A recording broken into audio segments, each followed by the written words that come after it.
Good morning, Ian Crouch with your 8:30 Hunter News update. Origin Energy is hoping to obtain long-term exclusive rights to proposed offshore wind farming in the Hunter. The company has joined with a Spanish firm to lodge a feasibility licence which would cover large parts of the ocean off our coast for 7 years. Origin is looking at installing floating wind turbines, however the technology is in its infancy and much more expensive than fixed turbines. It comes as a community rally against offshore wind development is planned for Bennett's Beach at Hawke's Nest this Saturday. 3 children are recovering from smoke inhalation after a fire broke out at a home in East Maitland overnight. Emergency services were called to the home on Barton Street just before 10:30. Newcastle Fire Command says crews found a clothes dryer on fire when they arrived. It took them about an hour to extinguish the fire and ventilate the heavily smoke-logged house. Paramedics treated the children for smoke inhalation at the scene and no one else was injured. Today marks the beginning of Planet Ark's annual National Recycle Week. The campaign urges residents across the Hunter to educate themselves on how to recycle correctly and donate usable items.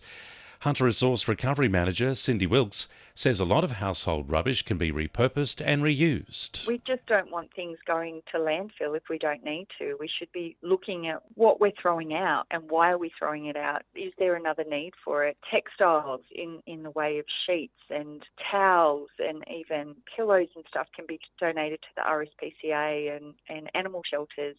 They don't need to go into the bins. Hunter landholders are being warned not to get complacent when it comes to bushfires due to recent rain. Widespread falls over the past week have assisted firefighting efforts. 2 fires are still burning in the Wallamine National Park near Singleton, but both are under control. The RFS says while the immediate danger has eased, the fire season has only just begun and there's not enough rain in the long-term forecast for the Upper Hunter to ease the threat. 2 workshops being held at the Hunter Wetlands Centre to nurture the habitat of native bees have been booked out.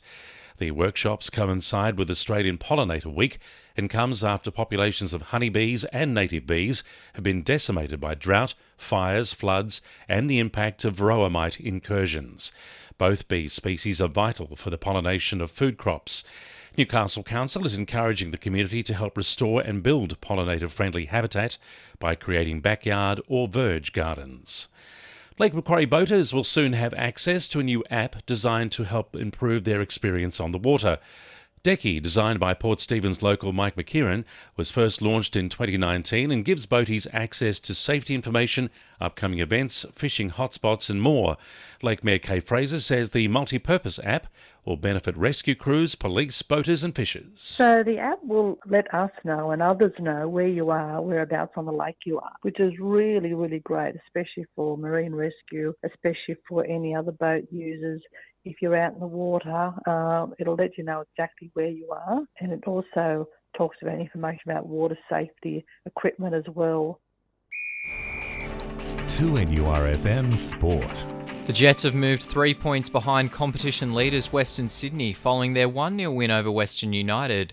Coach Rob Stanton says while it's nice to get the win, it's also good to keep developing the players and the group. All the hard work they're putting in there, today they got a reward. It's another little step forward, another lesson learned, another reinforcing the good work they're doing. They start to believe, the identity is starting to grow of the group. Those things are just as important as the win. Meanwhile, the Jets A-League women's side went down 4-0 to Melbourne Victory in their match. The Knights NRLW head coaching role is receiving high expressions of interest. It's been reported Queensland women's Origin coach Tani Norris and former Knights NRL player Adam Cuthbertson are among a number of those interested. And Maitland's Monty Dixon has taken out the 30th edition of the Spark Helmore Newcastle City Triathlon. That's sport, I'm Jordan Regnis. And the winning numbers in Weekend Lotto are 1, 2, 23, 24, 28 and 30, and the supplementaries are 29 and 39. And now you're up to date with the latest 2NURFM Hunter News.